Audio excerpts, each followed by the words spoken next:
Hi, in the previous lecture we introduced the notion of scarce resources and Sharif's theory, group conflict theory. Basically, Sharif argues that rather than prejudice being the underlying cause of group conflict, he inverts it and says conflict, relations between groups, especially competition for scarce resources, is what lies behind prejudice and hatred between group members.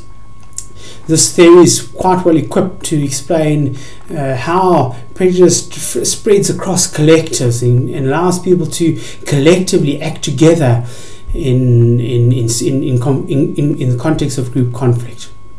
So Sharif conducts an experiment.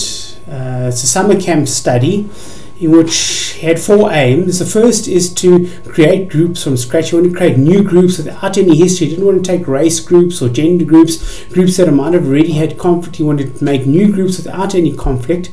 And then he wanted to put them in a situation where they were competing for scarce resources and to observe the consequence or the outcome of competition for scarce resources. In particular, he wanted to see, does competition produce prejudice? Does competition produce discrimination, hostility, intergroup conflict?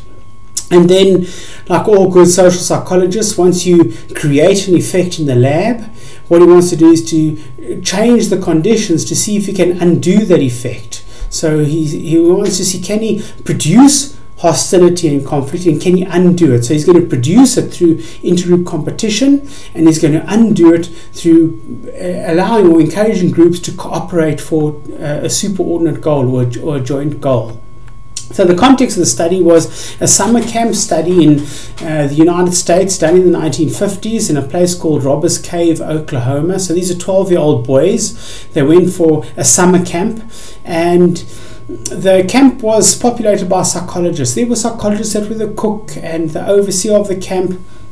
The boys were initially put in 2 different places, in 2 separate places in this park, in the Robbers Cave park, and they didn't know of the existence of each other. So in stage 1, what Sharif is trying to do is create groupness, to create in these 2 separate groups of boys a sense that they belong to a group.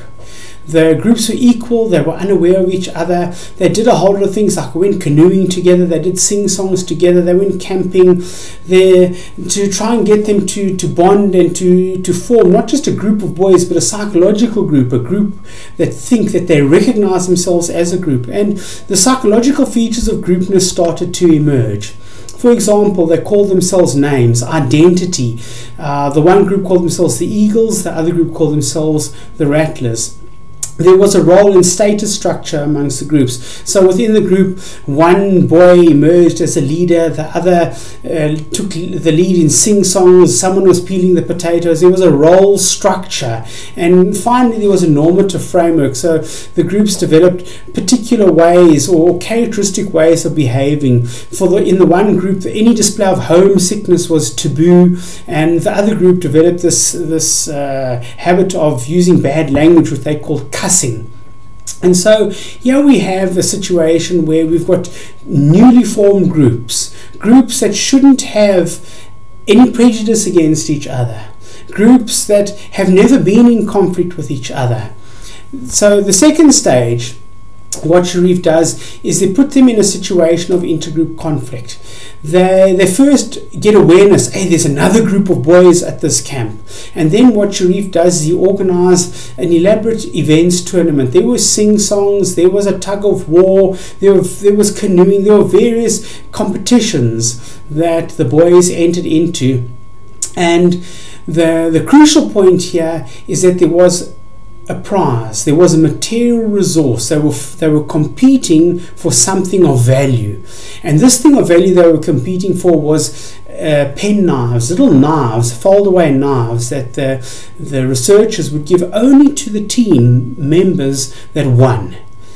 You can imagine how much a 12-year-old boy would desire a knife like this. Now, in ethics today, we would never get approval to give young boys knives, but in those days, the regulations governing research were different. Nonetheless, we can see this is competition for scarce resources, only the winning group would receive those knives. Remember the places in the lifeboat? Only the people there in the lifeboat would survive. Scarce resource, a material resource. So what was the outcome of these tournaments? Well, the competition produced conflict. The Eagles, having lost the first event, which was the tug of war, they burnt the Rattlers' flag. And the leader of the Eagles, and I quote, says, "You can tell those guys I did it, and if they say anything, I'll fight them." So right at the beginning of this competition, there was conflict already. The first time the two groups met together in the mess hall and had a meal together, there was name calling, teasing, they were singing hateful songs, 2, 4, 6, 8, who do we appreciate?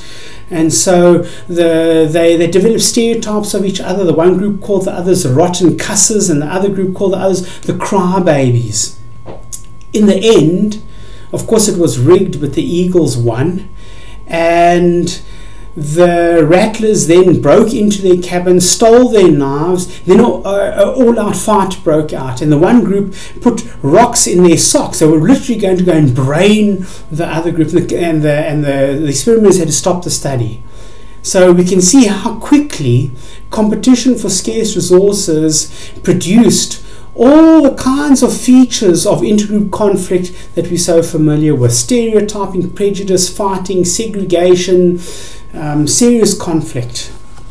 And there was also a number of bits of quantitative evidence that the intergroup conflict, the intergroup competition produced conflict. This is a graph indicating the percent of subjects who gave unfavorable ratings of in-group and out-group members. And you can see generally they gave very few unfavorable ratings to in-group members and very many unfavorable ratings, about 60 to 80% unfavorable ratings of out-group members.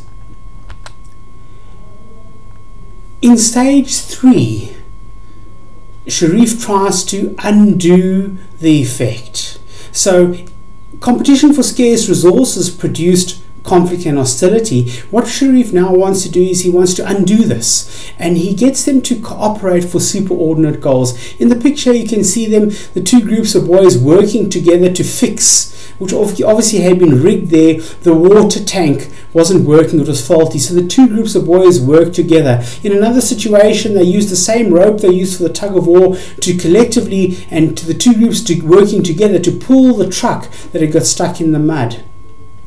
The superordinate goals and this cooperation then led to an observed reduction in conflict. Take a look at this is the data for the Rattlers. In the graph on the left hand side, this graph over here, we see at the end of stage 2, at the end of competition, the boys had very few out-group friends. So most of the friends that they had were in-group members. But at the end of stage 3, in the second on the right-hand side, we can see that they developed quite a lot of out-group friends, which tend to suggest that although competition produced conflict and hostility, cooperation undid it. It allowed people the boys to form friends with each other. And also you remember this graph that we see on the left-hand side here. This graph over here showed the unfavorable ratings of the out group. But on the right hand side we see that after cooperation down the bottom, those unfavorable ratings decrease. So in summary, what the summer camp study shows is that these were groups that had no history of conflict.